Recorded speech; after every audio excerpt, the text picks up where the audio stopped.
So music videos today still range from micro budget all the way up to hundreds of thousands of dollars. And what can be frustrating is that you're still expected to, in 4 minutes, deliver absolutely beautiful images, no matter what your resources are. What is cool about music videos, though, is that they allow you to experiment, whether that is with imagery and visuals, or whether that's with new technology, and that gives you a lot of room to play. For this project, we use the Z6, which is a really affordable full frame made by Nikon. It's actually something that you might even find at a Best Buy, so it's super accessible to filmmakers of all experience levels. What's cool about it, though, is that it's recently been upgraded to be able to shoot ProRes RAW using the Atomos NINJA V. This is my second project using ProRes RAW, which I previously used with a cinema camera in order to record a higher resolution out of the camera. But because of that prior project, I knew how much information I could retain out of the darks and highlights, which I knew would be really amazing for this particular project, which was not only super dark in terms of the lighting, but I was also using a lot of neon colors, which are super saturated, and sometimes saturated colors can blow out on a DSLR. But I knew that using ProRes RAW, that wasn't going to be a problem.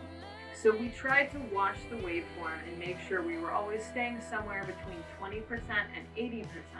That way we had enough room to pull the image down in post and end up with a super clean final version, and we made sure no highlights were ever completely blown out.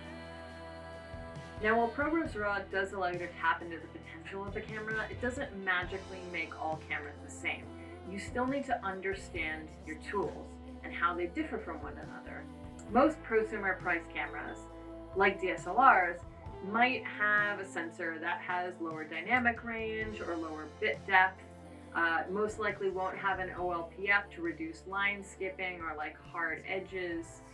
Sometimes you might even have more noise or rolling shutter or other caveats depending on the size and quality of the camera that you pick. I made a couple of very specific decisions, so I would always make sure to get the highest quality footage.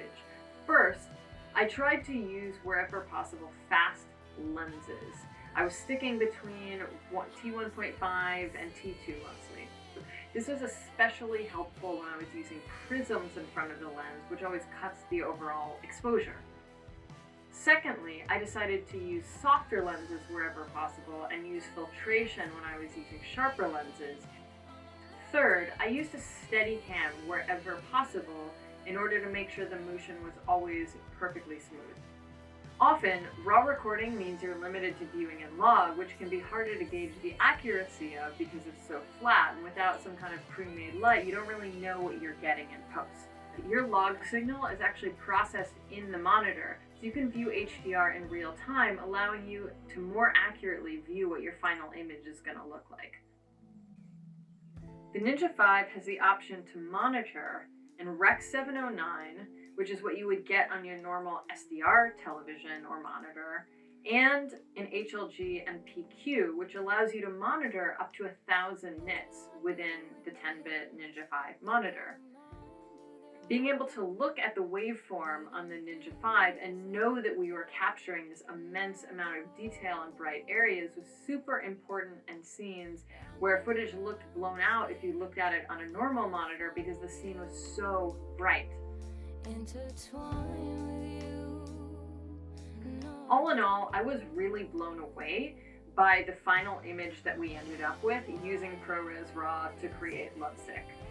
Since I hadn't used a DSLR in a long time, my expectations were very low and they were very much exceeded.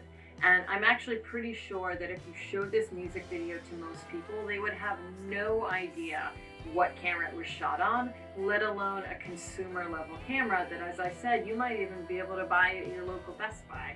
So that really reinvigorated me in terms of what cameras could be used to create really high quality images. And I think the combination of using ProRes RAW and then being able to color everything in post on Final Cut 10, and this entire project was colored on Final Cut 10, Those tools in combination allowed me to use this much smaller, much more affordable camera than you would normally use on a professional shoot to create something that looks really awesome. And I'm looking forward to experimenting more with ProRes RAW on some of these smaller camera options.